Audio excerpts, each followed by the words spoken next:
Olá, meu amigo, minha amiga, bem-vindos a mais um Portal do José.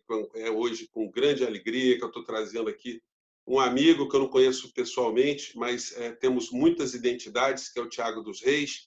Ele que é um influenciador, podemos dizer assim, porque ele tem o canal Plantão Brasil e ele tem um estilo de comunicação muito interessante, que eu gosto muito, que ele concentra muitas informações, ele é fluido no discurso, ele está sempre antenado com as coisas que estão acontecendo.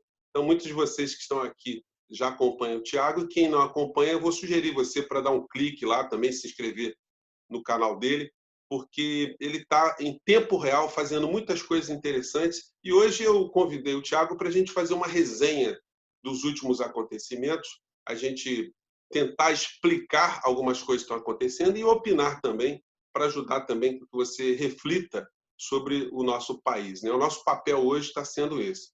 A gente está aqui tentando enfrentar toda essa onda obscurantista, essa angústia que bate em muitas pessoas, e a gente tenta, com o nosso trabalho aqui, jogar uma energia positiva, porque a gente precisa ter muita força, fé, para enfrentar essa história. Então, com grande alegria que eu recebo aqui o Tiago dos Reis. Tudo bem, Tiago? Opa, tudo ótimo, José. É um prazer estar aqui. Também boa tarde para todo mundo que segue o portal do José.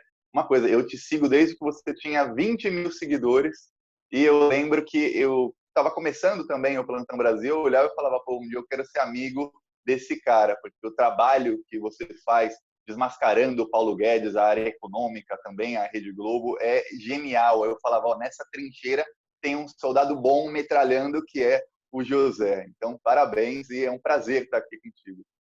Bom, Tiago, então é o seguinte, eu queria primeiro falar um pouco de você. Como é que você veio parar no YouTube? Conta um pouco da tua história rapidamente para a gente poder entrar já chutando o balde. Olha, eu sou programador há muito tempo, mais de 15 anos. Desde que eu era criancinha, eu já comecei a programar e eu trabalho com redes sociais há mais de 10 anos. E aí, em 2013, eu vi que o governo Dilma, o governo da esquerda, estava sendo muito chutado e eu comecei a ver que começaram fake news. Já naquela época, eu falei, pô, além do meu trabalho, eu vou fazer ativismo e criei o site do Plantão Brasil. Aí, em 2019, no ano passado, no começo do ano, eu falei, vou também criar um canal no YouTube, porque agora está tendo mais audiência lá, então dá para fazer um ativismo e alcançar muito mais gente no YouTube do que só com o site, só com a página no Facebook. E aí, estou aqui, estamos aqui, nós dois. Pois é, então, e teu canal está crescendo bastante, né? Como é que você avalia o crescimento do teu canal e por quê? Você acha que está tendo mais interesse das pessoas pelas pautas que a gente tem abordado? Porque o terreno está complicado, né? Quando a gente vê, por exemplo, os canais da direita, eles têm um volume muito grande de pessoas inscritas, né? O que você atribui a esse tipo de situação? Tem mais gente no campo do obscurantismo, porque quando a gente analisa o que essas pessoas falam, é um negócio assim pavoroso, né? O que acontece? A ignorância é muito maior do que a consciência e a sabedoria? Não, eles são uma minoria bem barulhenta. O Plantão Brasil está crescendo bem, assim como aqui no canal do José tem mais, no portal do José tem mais e mais gente, principalmente agora com a quarentena, mais gente começou a se interessar por política e também estava um momento bem turbulento e as pessoas começam a se inscrever no canal. Só que nos canais da direita eles têm uma diferença, que é, eu até fiz um vídeo ontem sobre isso, que é os políticos da direita, eles divulgam os canais da direita. Então, você vai em qualquer Twitter do Carlos Bolsonaro, ele está lá todo dia, ele divulga uns 2 ou 3 youtubers da direita e ele coloca lá o link, fala se inscreva no canal e ele indica. E quando um político que tem 2, 3 milhões de seguidores, ele começa a divulgar canais do YouTube, eles já vêm com um cacife. Aí o pessoal começa a se inscrever. Tem um exemplo do Oswaldo Eustáquio, aquele que foi preso tentando fugir do país. Uhum. Ele tinha 4 mil inscritos no YouTube. Aí o Jair Bolsonaro e outros políticos compartilharam uma live dele com o Roberto Jefferson. Em 3 dias, ele estava com 295 mil inscritos. Olha só, ele estava com mais inscritos do que eu tenho em um ano e 3 meses, mais inscritos do que você também, mais de um ano. Ele conseguiu em 3 dias, porque ele teve apoio dos políticos da direita. E aqui na esquerda não tem. O seu canal não é divulgado no Twitter de políticos, o meu também não é, e nem de nenhum outro. Então, a gente é cada um por si, mais ou menos. Nós nos apoiamos, mas sem esse apoio.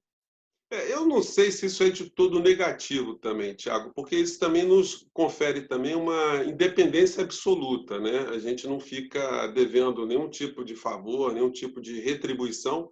Então eu prefiro analisar sempre a coisa pelo aspecto positivo, né? Porque a quantidade também ela pode significar algum tipo de retorno financeiro para quem está fazendo trabalho nas redes, mas você perdendo a identidade, você acaba, no futuro, tem uma hora que a desmoralização acontece. Né? Então, talvez a gente esteja no melhor caminho, vamos dizer assim, num crescimento sustentável. Né? As pessoas estão aqui por tua causa, estão aqui por minha causa, pela identidade que a gente acaba construindo. Né?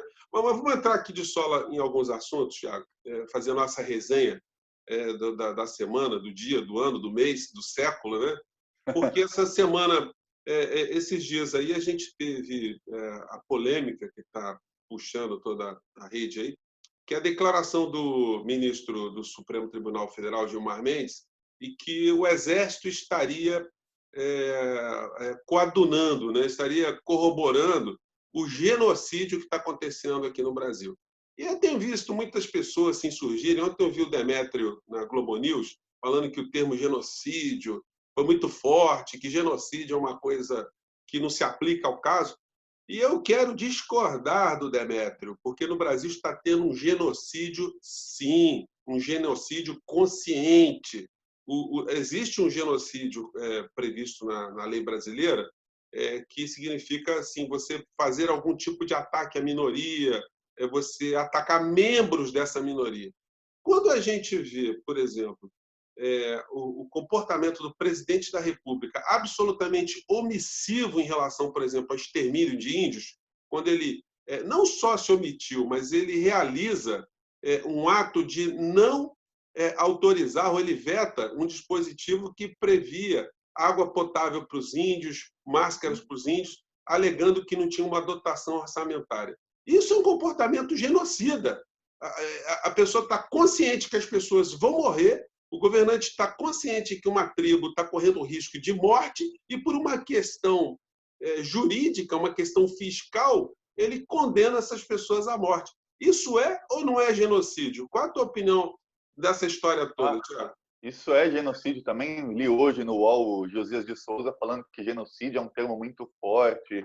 Aí o próprio Gilmar Mendes falou, não, no Tribunal Penal Internacional, genocídio é qualquer tipo de extermínio, não precisa ser consciente, pode ser simplesmente apoiar. O fato de que tem um militar da ativa no Ministério da Saúde e que o Ministério da Saúde empregou apenas 25% do dinheiro que tem disponível no combate à pandemia é um extermínio da população. Cadê o resto do dinheiro? Não foi empregado porque não quis. O fato de que só entregou 15% dos equipamentos de proteção individual que prometeu aos estados e municípios é parte do genocídio. Isso do Bolsonaro cortar água potável e todo tipo de apoio aos indígenas é genocídio. Isso tudo é genocídio. E o fato dos militares, além de terem vários ministros no governo, terem o ministro da Saúde e estarem caladinhos, vocês estão apoiando o genocídio, queira ou não. Até a nota dos militares é uma vergonha, porque eles acusam o Gilmar Mendes, eles atacam o termo genocídio, mas em nenhum momento eles se defendem, porque eles sabem que não tem defesa. Não tem defesa. Uhum. Não, e tem uma coisa também que é aterradora para a gente, Tiago, é a ignorância dos nossos líderes militares, vamos dizer assim, né? Porque eles, se tivessem fazendo a prova do Enem de interpretação de texto, eles ganhariam zero, porque o que o Gilmar Mendes quis dizer ali foi uma crítica ao Bolsonaro, especificamente, e dizendo que os militares ou as Forças Armadas estão se acoplando a um genocídio consciente. Porque, olha só, o ministro Pazuello, quando ele assumiu a pasta da saúde, se é que a gente pode dizer que ele assumiu, né? O Brasil tinha em torno de 13.900 mortos, 14 mil mortos. Nós estamos indo para 74 mil mortos hoje ou amanhã. Então, o ministro tem nas costas dele 60 mil cadáveres, isso do ponto de vista oficial. E nós sabemos que as estatísticas no Brasil são subnotificadas. Então, assim, me pareceu muito despropositada a forma como os ministros reagiram. Eles tinham que condecorar o Gilmar Mendes por estar fazendo uma crítica e estar apontando exatamente o que está acontecendo. Agora, isso acaba insuflando também muitas pessoas na rede dos apoiadores de Bolsonaro, que os militares agora estão saindo para o combate, agora eles parecem que estão se manifestando, agora eles têm que fazer alguma coisa, né? E me assusta muito o comportamento desse pessoal da direita, porque eles ficam insuflando os militares, mas eles não assumem claramente, né, que querem um golpe, querem uma tomada de poder, porque agora eles estão sofrendo reprimendas aí nas plataformas, né? E sobre isso, eu queria tua opinião sobre esse enfrentamento que as grandes redes estão fazendo em relação a conteúdo de alguns canais de direita e em alguns lugares do mundo, até de esquerda também. Como é que você está vendo tudo isso? Está cada vez mais uma guerra contra o discurso de ódio. O Facebook não queria iniciar essa guerra. O Mark Zuckerberg, que é o fundador do Facebook, ele até falou que não é papel do Facebook fazer isso, mas o mercado financeiro percebeu que a extrema-direita não é boa para os negócios e no mundo inteiro. Então falaram, não, então vai ter boicote. Aí com um boicote de 500 empresas, que principalmente no Facebook, mas esse boicote também se estendeu ao Twitter e ao YouTube nos Estados Unidos. Então, eles, com a mão no bolso, pesando o bolso, aí eles começaram a ir contra discursos de ódio, esse tipo de coisa. E aqui no Brasil, eles falam, os militares estão acordando. Eles não falam o que eles querem, porque quando eles falavam o que queriam, falaram muito, estão todos com tornozeleira. Eu até falo que tornozeleira está virando artigo da moda entre os bolsonaristas. Está todo mundo usando uma. O Queiroz, a esposa dele, o Oswaldo Eustáquio, a Sara Giromini, esses terroristas todos são todos agora com tornozeleira. Ficaram pregando golpe. Não pode. E os militares, eles estão agora atacando Gilmar Mendes, mas já eles voltam para a toca deles, que é o lugar deles. Eles estão só tentando defender o próprio ego. Parece que é isso. Assim, eu também não falando bem sério assim, né? Eu acho que os ministros da Suprema Corte eles não devem estar se pronunciando à torta à direita, porque isso virou uma moda no Brasil nos últimos tempos. Mas já que eles estão exercendo aquilo que eles acham que é a área da cidadania deles, né? O que competiria também ao Exército é entender, ou as pessoas que estão vendo esse negócio, entender que é um direito do cara também se expressar e fazer críticas. E um negócio interessante foi o seguinte, que ele reiterou as críticas, né? Muita gente pensou que ele ia recuar, e ele falou, não, eu reafirmo tudo aquilo que eu estou dizendo. E é necessário que se faça a crítica assim, porque o Exército está mal parado. Porque aconteceu o seguinte, né? O Bolsonaro está colocando militares dentro do governo, né, em pastas importantes, e está transmitindo para a sociedade que ele está tendo esse tipo de escudo, esse tipo de parede protetora, né? Você acha que a intenção é mais ou menos essa que eu estou falando, Thiago? Essa é a intenção dele, mas é uma intenção que foi meio minada pelo STF nos últimos meses. Eu lembro que no fim de abril, começo de maio, o Bolsonaro estava escalando o autoritarismo dele, foi lá fazer discurso na frente do quartel-general das Forças Armadas em Brasília, falando, esperamos uma atitude pelo Brasil, um discurso que ele tossia, ele falava e tossia, ele estava até com uma camisa vermelha, numa caminhonete, e aí todo mundo começou uma tensão, até eu falava, caramba, será que vai ter algum tipo de golpe? O cara está começando. Aí ele levou um enquadro do STF, os próprios comandantes das Forças Armadas falaram, não, você está aí brigando sozinho, a gente não está contigo.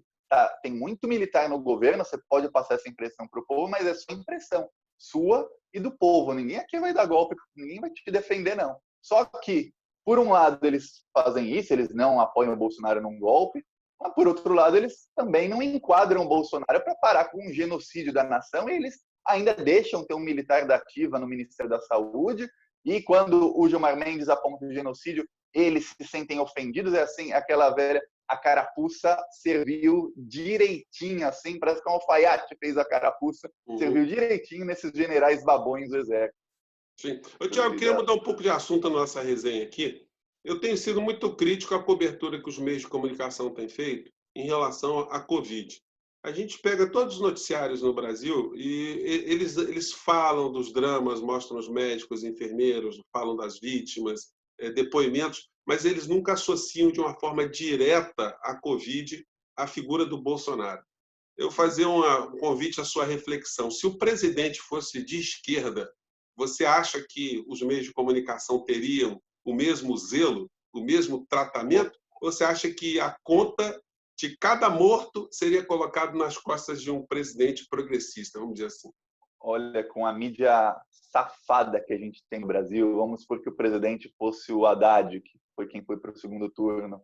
Se o Brasil tivesse 1.000 mortos, porque com certeza não teria 70 mil, se fossem 1.000, se ele tivesse feito lockdown desde o comecinho, tudo certinho, seriam 1.000 mortos na conta do Haddad, e se eles não conseguissem fazer um contorcionismo, distorcer a realidade para colocar tudo na conta dele, eles iam falar, tá bom, mas a crise econômica, então, está toda nas suas costas, é tudo culpa sua. E, claro, pelos bastidores, iam fazer o que fizeram no segundo governo Dilma e também no primeiro, iam começar a minar todas as ações do governo federal para dar errado. Então, eles vão fazer o trabalho de genocida que o Bolsonaro atualmente está fazendo nos bastidores para atrapalhar, para poder depois falar um monte. E esses roubos que os governadores estão fazendo, que os governadores estão aproveitando isso para roubar muito dinheiro público, né? Não todos, mas vários, a gente está vendo no Rio de Janeiro, Santa Catarina, tal, eles iam colocar tudo na conta do governo federal. Você sabe que na Argentina está acontecendo exatamente isso que você está falando, né? Na Argentina é o seguinte, o Alberto Fernandes assumiu um país totalmente destroçado pela política neoliberal do Macri e logo, com alguns meses, já no início do governo, ele pegou a Covid lá e ele conseguiu fazer uma coalizão muito interessante, pegando governadores, prefeitos de direita e de esquerda, e falou, olha, nós temos que tratar a coisa de uma forma científica. Então, ele conseguiu blindar a Argentina, tanto é que a Argentina tem 60 vezes menos mortos do que aqui no Brasil, sendo que a população deles é apenas 4,5 vezes menor do que a do Brasil. E está acontecendo exatamente isso que você falou. Como eles não estão podendo agredir o Alberto Fernandes por conta do trabalho, do entendimento que se fez ao combate à Covid, eles estão começando já a alertar a coisa da economia, do estresse das pessoas confinadas em casa. Enfim, os grandes meios de comunicação da Argentina, que são cópias do sistema Globo aqui no Brasil, como são cópias de outros sistemas de mídia mundo afora, estão mostrando as suas garras, né? Mas isso não é por acaso, né? Estão todos a serviço do grande capital externo. E aí eu não posso deixar de lembrar o homenageado dos nossos programas sempre aqui, que é o Paulo Guedes. E aí eu te convido a refletir comigo sobre Paulo Guedes. O que você vê no futuro para ele no meio dessa história toda? Tiago, dá para a gente fazer alguma previsão? Você acha que ele ainda tem essa moral toda com o poder econômico aqui no Brasil? A história do Brasil está tão mal falado, mal visto externamente. Será que garante Paulo Guedes até o final do governo? Qual é o chute que você dá nessa história? Eu não sei se o Paulo Guedes dura até o fim do governo, não sei nem se o governo próprio dura até o final do governo, mas no caso do Paulo Guedes, ele está sendo cada vez mais chutado. Estão percebendo que a política econômica dele não dá lucro. Até que no Brasil, no ano passado, teve o maior desinvestimento da história, que foi a fuga de capitais, a palavra bonita que a mídia usa, para as pessoas normais, as pessoas mais leigas, não entenderem, ninguém tem obrigação de saber os termos. Fuga de capital é o investidor brasileiro e estrangeiro tirando o dinheiro do Brasil, colocando em qualquer outro lugar. E o ano passado foi a maior da história. A desse ano já está maior que a do ano passado. Se desse certo a política dele, não teria fuga de capitais, não teria o dólar a 5,30. Eu estava falando até com uma amiga esses dias, falei, o dólar está alto por causa desse tipo de coisa. Ele falou, não, mas o dólar caiu no último mês. Falei, caiu de 5,50 para 5,30. Na época do PT, R$3 era o dólar alto. Agora está 5,30, cara. Não, mas caiu um pouco. Não, a coisa tá feia para o Paulo Guedes e eu vou lutar até o fim para que o Paulo Guedes seja preso. O lugar do Paulo Guedes é enjaulado, é preso para sempre. O que o Paulo Guedes fez nos fundos de pensão, o que ele está fazendo agora promovendo o genocídio da nação, é uma coisa assim imperdoável. Não, e você sabe que nós não estamos mais sozinhos nesse combate, né? Porque agora uma fração da direita, o MBL, eles estão partindo também com um discurso muito agressivo em relação ao Paulo Guedes, chamando ele de algumas coisas até adicionais que a gente não chamava. Eles estão chamando o Paulo Guedes de traidor, de vigarista, de um cara que presta serviço por uma quadrilha de corruptos e de pessoas que fazem rachadinha e que o pessoal do MBL está ameaçando a destruir o Paulo Guedes e derrubar o Paulo Guedes. Então, se depender das forças espirituais e do pensamento, o Paulo Guedes não vai durar muito, não. Como é que você vê essa fração da direita que se auto-intitula liberais, né, liberais na economia, né, em relação ao Paulo Guedes? O Paulo Guedes tem um problema econômico ou um problema de caráter? Tem os dois problemas. O Paulo Guedes é ruim na economia, no caráter, em tudo o Paulo Guedes é ruim. É só ver um movimento que está acontecendo. Primeiro, o PSDB soltou uma nota contra o Paulo Guedes. Aí falou que o Paulo Guedes não vai deixar nenhuma memória positiva para o Brasil. Aí eu pensei, pô, o PSDB, que é aquele partido que é o mais conectado com o mercado financeiro. Tá. Aí soma isso ao desinvestimento no Brasil, ao aumento do dólar. A Bolsa até sobe, desce, porque a Bolsa pode subir e descer com ações do Banco Central, então não é um parâmetro muito bom. A Globo começou a criticar a política econômica, mas ainda sem citar Paulo Guedes. É isso que me irrita, tenho certeza que também te irrita. Vão lá, citam que o governo não está ajudando as empresas, mas tem que falar o nome, Paulo Guedes. Mostra a foto dele, a cara dele, mostra a reunião ministerial ele falando, não mostra, pelo menos ainda. Mas dá um movimento muito grande agora o MBL. Aí vai começar, os dissidentes do bolsonarismo também vão começar a criticar o Paulo Guedes, porque é o mercado financeiro que não quer. Falou, com esse cara não dá lucro, tchau, sai, Guedes, sai. Ou o Bolsonaro põe algum tipo de Meirelles, uma coisa assim, alguém mais que saiba fazer os negócios bons para eles, ou vão todos ser chutados. Pois é, e as pesquisas que são feitas por alguns institutos dão conta que o Bolsonaro ainda tem 30% de aprovação. Você acha que, se esse número é verdadeiro, isso tem a ver com os programas sociais, com os auxílios que as pessoas estão recebendo agora? E se isso paralisar, esse número vai alterar porque as pessoas vão cair na real do Brasil que sobrou depois da pandemia? Vai, ó, a esquerda, a gente luta para que tenha mais auxílio, esse tipo de coisa, mas estrategicamente falando, a gente está dando moral para o Bolsonaro, porque o que eu percebi nas últimas pesquisas é que o apoio ao Bolsonaro mudou. Antes, o Bolsonaro tinha apoio das pessoas mais ricas, sabe? Mais de 10 salários mínimos, 5 a 10 salários mínimos, e as pessoas mais pobres eram contra o Bolsonaro. Agora mudou. As pessoas mais ricas estão contra o Bolsonaro, e o Bolsonaro tem 55% de apoio entre as pessoas que têm renda de menos de um salário mínimo e de 1 a 2 salários mínimos. Por quê? Eu comecei a ler entrevista, matéria, fui procurar. O pessoal fala, pô, mas na época do PT e tal, o Bolsa Família era um dinheiro. Só que agora o Bolsonaro provou que ele abriu a mão, ele está dando R$600, é muito mais. Aí, por mais que muitos brasileiros não consigam sacar, a hora que eles conseguem, ele fala, pô, isso equivale a 3, 4 meses de Bolsa Família. Bolsonaro que me deu.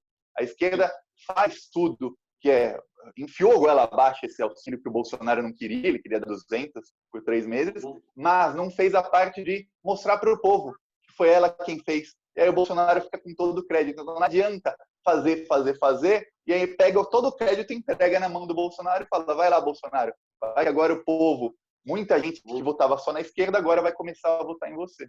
Isso pois é, você acha, Thiago, que é o mesmo eleitor, vamos dizer assim, é o mesmo cidadão, aquele que recebia um programa social e que tinha uma posição eleitoral à esquerda e que agora, por conta dessa realidade, essas pessoas elas acabam migrando para uma simpatia eleitoral à direita? Como é que você vê isso?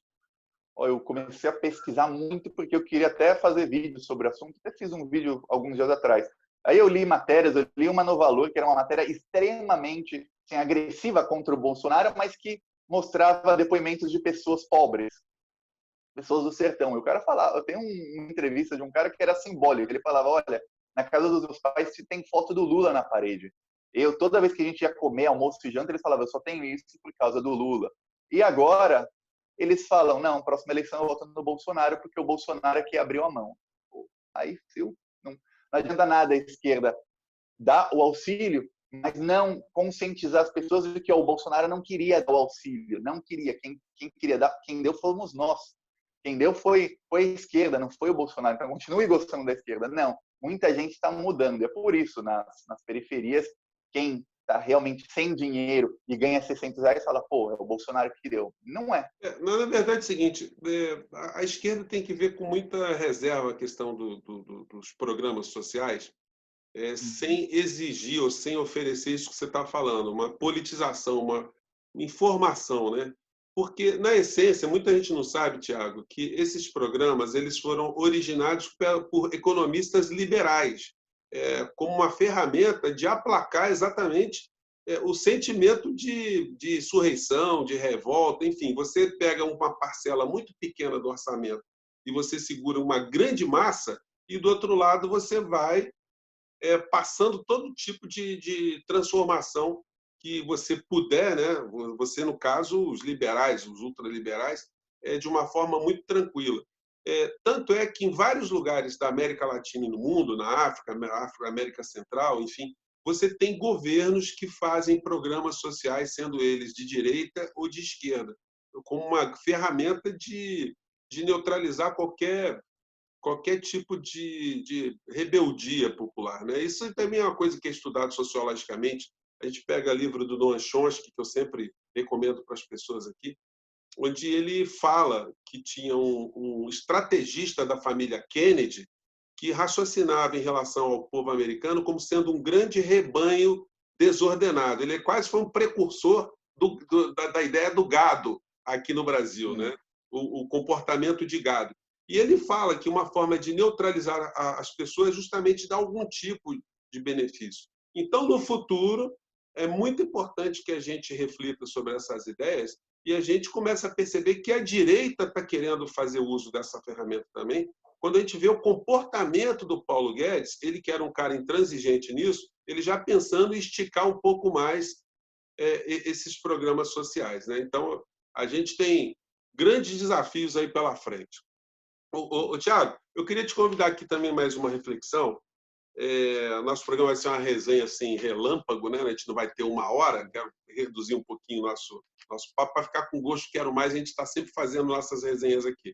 Hoje eu vi aqui no Jornal Globo um texto, um artigo do Carlos Decotelli. Não sei se vai dar para ver aqui. Aqui, o Carlos Decotelli. E ele reclama aqui que ele foi detonado de uma forma absolutamente cruel, né? Ele teve a vida dele destruída e ele está anunciando que se aposentou, não vai ser mais professor, né? Não foi uma certa ingenuidade dele aceitar um convite para trabalhar no governo Bolsonaro, achando que ele poderia fazer alguma coisa pela educação? Eu não sei se ele queria realmente fazer alguma coisa pela educação. Acho que ninguém que está perto do Bolsonaro o suficiente para ser indicado para um cargo dessa importância no governo dele está pensando em fazer alguma coisa pelo povo. Mas talvez tenha sido a ingenuidade dele, achando que ele mentiu tanto no currículo, com certeza ele não mentiu sem saber que estava mentindo, e que não iam descobrir, não iam fazer uma devassa na vida dele, e que pelo fato dele ser negro não iam escorraçar com ele. E foi o que aconteceu. O atual ministro tem um monte de coisa errada com ele, mas ele é branco. Aí não tem problema. E o gabinete do ódio não foi contra ele, os olavistas não estão contra ele, aí ele pode fazer o que quiser. Vai assumir o atual ministro, muito provavelmente.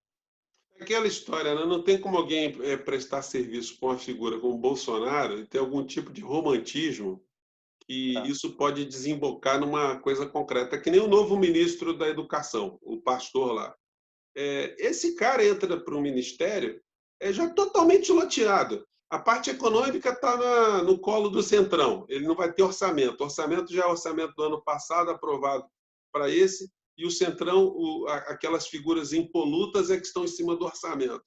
E o Weintraub, antes de sair, ele deixou uma lista de pessoas para ocuparem postos chaves dentro do Ministério da Educação. E agora vai o Guedes querendo tirar dinheiro do Fundeb para jogar no Bolsa Família. O ministro da Educação no nosso país é uma figura útil ou inútil diante dessa circunstância, Tiago? Tá chegando num nível em que o Ministério da Educação está chegando no nível do Ministério da Saúde. No meio de uma pandemia, o Ministério da Saúde é o nosso exemplo de um ministério inexistente. É porque não tem mais o que fazer. Realmente, está tomado pelos corruptos e pelos ideológicos, essa ala ideológica burra que acha que a Terra é plana do Weintraub, do Olavo de Carvalho. Já está tomado o Ministério da Educação. O novo ministro, ele está lá, ele vai ser só um rostinho e ele vai, com certeza, ele vai tentar fazer alguma coisa para agradar alguma das alas. Ou ele vai tentar agradar o Centrão, ou ele vai tentar agradar a ala ideológica para ver se ele consegue, assim, sambar para se manter no cargo o maior tempo possível, também para conseguir o que seja melhor para ele financeiramente, ou sabe-se lá como, o que ele quer sendo ministro. E já nos outros ministérios, pior ainda. Então, coisa tá difícil, tá realmente. A gente tem que continuar lutando contra o desgoverno, porque eles estão nos atacando por todos os lados. É um bombardeio incessante. Uhum. Ô, Tiago, a gente tem muitos assuntos para tratar sim, eu não vou esgotar nenhum tema aqui, você também não vai esgotar. Eu já estou chegando à parte final aqui. Eu queria te perguntar se você já tem a pauta do próximo programa. Como é que você faz para selecionar a pauta? Você espera as coisas acontecerem, cair na nossa cabeça, ou você sempre tem um foco, está procurando alguma coisa específica? Eu vou lendo o que está acontecendo. Se acontecer alguma coisa que eu falo, pô, estou indignado, vou fazer um vídeo, ou isso é importante, eu tenho que mostrar isso para as pessoas, aí eu faço um vídeo. Tem dia, sexta, sábado, eu fiz um vídeo porque eu falei, ó, aconteceu só isso, não aconteceu mais nada, não vou fazer. Se não tiver nada, não faço vídeo. Mas sempre, o problema é esse, sempre tem alguma coisa com o governo Bolsonaro. Então eu espero acontecer realmente, ou às vezes eu estou lendo, eu falo, pô, peraí, isso dá um vídeo no futuro, vamos ligar os pontos aqui. Aí eu fico dias e dias e dias pesquisando, pá, vai um vídeo com toda a pesquisa, ligando tudo, todas as coisas. Então tem esses dois. Eu te pergunto uma coisa, Tiago. Você sempre fala para as pessoas clicarem, se inscreverem nos nossos canais, né? Qual a importância disso? O cidadão, só o fato de ele estar clicando, ele está ajudando de alguma maneira? Ele tá sendo um sujeito ativo na história também, por mais silenciosa que possa ser essa participação? Sim, sim. Ó, se inscrever no canal é um ato de resistência. Assistir o vídeo até o final é um ato de resistência, porque são as duas principais métricas do sistema do YouTube, do algoritmo deles, para ver se um vídeo é relevante ou não e para eles saberem se eles vão distribuir esse vídeo na página inicial do YouTube e como vídeo sugerido, quer dizer, se assiste um vídeo até o fim, entra um vídeo automaticamente logo depois. Pro vídeo meu ou seu ser esse que vai entrar logo depois, para as pessoas que não são inscritas no canal, o canal tem que ter muitos inscritos. E se um vídeo tem muitos inscritos a partir desse vídeo, vamos supor, essa nossa live aqui te deu 300 inscritos, 300 pessoas clicarem e se inscreveram a partir desse vídeo. O sistema do YouTube vai falar, pô, tá bombando. Vamos mostrar isso para todo mundo. E se muita gente assiste até o fim, vai falar, pô, tá bombando, vou mostrar isso para mais e mais e mais e mais gente, porque as pessoas continuam na plataforma do YouTube e é isso que o YouTube quer, que você continue na plataforma utilizando. Então, as duas principais métricas são assistir até o fim e se inscrever. Parece pouco, a pessoa fala, não, eu quero ajudar mais, mas isso já ajuda muito, muito mesmo. Então, até te pedir para as pessoas, amigo, olha só, se você até não gostou muito, você deixa rolando o vídeo até o final, porque segundo o Tiago, aí você deixa o vídeo rolando, vai lavar a louça, vai escovar o dente, vai tomar uma cervejinha, e você está ajudando, por incrível que pareça. Tiago, quais são as plataformas mais eficientes na comunicação? O YouTube, o Facebook, o Instagram? Qual que você acha que está em ascensão, qual que está em descenso? Enfim, e agora a gente está vendo que os bolsonaristas estão migrando para uma plataforma francesa. Como é que você analisa o futuro aí nos próximos meses dessa movimentação toda? Olha, o Facebook está em declínio, ainda mais agora com o boicote, mas no Brasil o Facebook está cada vez com menos usuários, o público do Facebook está mudando muito. As pessoas mais jovens migraram para o Instagram e agora do Instagram elas estão migrando para o TikTok. O TikTok é um fenômeno, um negócio assim, coisa de louco. Como é que chama? E TikTok. Eles são o quê? São americanos? Chinês. É uma plataforma chinesa. E, ó, para ter uma ideia, um vídeo qualquer do TikTok, de qualquer influenciador do TikTok, gente que você e eu, a gente nunca viu na vida. Se passar do nosso lado na rua, a gente não reconhece. Tem 2 milhões de curtidas. Aí imagina quantas pessoas viram. O TikTok é um fenômeno total, é o que está em grande ascensão no Brasil e está para ser banido nos Estados Unidos porque o governo norte-americano tem medo de tudo que é chinês, né? Então está para ser banido lá. Então a gente não sabe se vai continuar em ascensão ou não. Mas o YouTube está sempre em ascensão. Eu acredito que o YouTube seja a maior plataforma, a melhor para se comunicar, porque a gente fala diretamente, a pessoa está nos vendo e tudo mais. Mas também todas são importantes. Eu, por exemplo, eu coloco vídeo em todas as plataformas. No TikTok, no Twitter, no Facebook, no Instagram, vídeos de duração diferente. Porque tem gente em todas elas. E conforme vão surgindo novas, a gente vai tendo que se adaptar. Sim, o WhatsApp continua sendo uma ferramenta muito eficiente ainda, né? Muito, muito. WhatsApp, por conta de que você pode criar vários grupos, enviar mensagem. O Bolsonaro tem mais de 15 mil grupos no WhatsApp. Ele até ostentava antes da eleição. Tem um vídeo dele que ele está com o celular, ele mostra os grupos, é muita mensagem, são milhares de mensagens por segundo, ele vai mostrando e rindo. É ali que ele distribuía as fake news. Aí imagina 15 mil grupos com 200 pessoas em cada grupo, faz as contas, e aí essas pessoas recebendo fake news toda hora do gabinete do ódio, e essas pessoas recebem e já saem distribuindo no grupo da família, no grupo dos amigos, do futebol, da escola, e aí ele conseguia alcançar dezenas de milhões de pessoas em poucas horas. Então, Sim. o WhatsApp é uma grande ferramenta. Não, inclusive, assim, nessa parte final, eu queria te perguntar isso.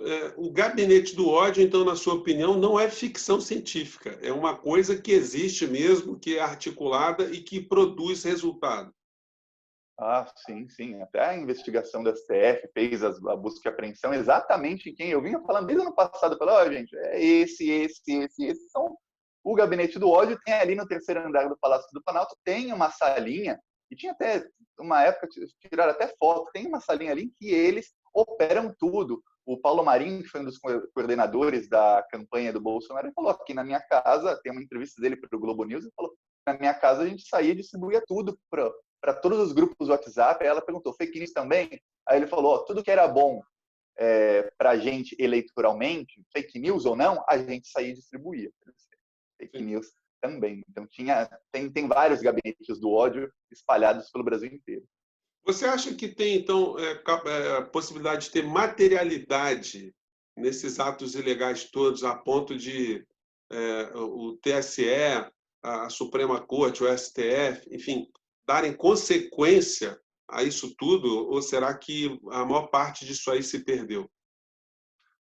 Infelizmente, o julgamento no TSE é um julgamento mais político do que fatídico, né? Não importa os fatos, importa a opinião dos ministros naquele momento. Vamos supor, se o Bolsonaro continuasse enfrentando o STF, tentando partir para o enfrentamento, eu não tenho a dúvida de que eles iam acelerar isso, que eles iam tentar caçar a chapa dele ou caçar a chapa Bolsonaro-Mourão por causa do gabinete do ódio, porque tem tudo. Eles têm provas, eles têm tudo. Até o Alan dos Santos ficou desesperado porque quando a Polícia Federal chegou na casa dele, o WhatsApp estava aberto no computador dele, ele tentou desligar, só conseguiram pegar todas as conversas dele, e ele não sabia que a polícia na casa dele naquele dia, claro, é surpresa, mas a polícia tinha ido na casa dele 2 semanas antes, então ele não imaginou que iriam de novo, 2 semanas depois, e estava tudo ali, pegaram tudo, fora que tudo isso deixa rastros, deixa provas, tem várias provas, a CPI das fake news mesmo descobriu que aquele perfil Bolso Feios, pediram para o Instagram quem é o dono, aí o e-mail, bolsonaro.sp, é o e-mail do Eduardo Bolsonaro, do gabinete dele, mesmo que ele usa para comprar passagem de avião, hotel, tá muito bem materializado. Falta, e aí vai depender da política, se quando chegar no TSE eles vão ter, a prova tem, eles têm a convicção ou não tem, aí é o que a gente vai ter que ver.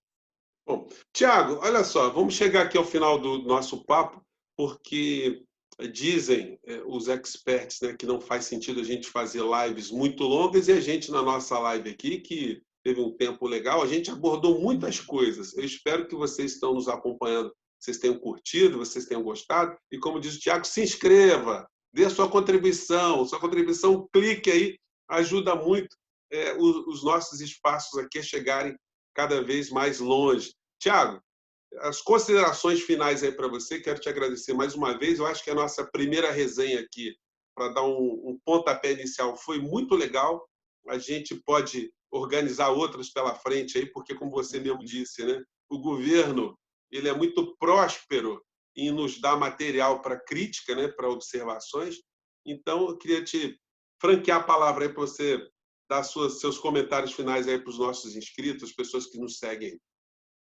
Primeiro, obrigado pelo convite, José. Eu te admiro muito, muito mesmo. Assisto quase todos os seus vídeos, sempre curto, sempre assisto também até o fim. Também muito obrigado a todo mundo que assistiu até aqui. Deixa a curtida.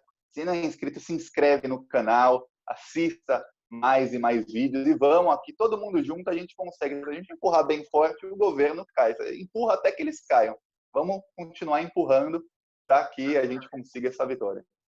Gente, olha, muito obrigado. Obrigado mais uma vez, Thiago. E aguardem, porque a gente vai voltar com o Thiago mais à frente aí. A gente eventualmente vai fazer nossas resenhas aí. Enfim, a gente vai se estruturar. Mande suas críticas, suas sugestões, o que a gente pode melhorar, porque é assim que a gente ajuda o nosso país a encontrar o melhor caminho, né? Gente, mais uma vez, muito obrigado a todos. Thiago, obrigado mais uma vez. Tchau, obrigado, querido. Tchau.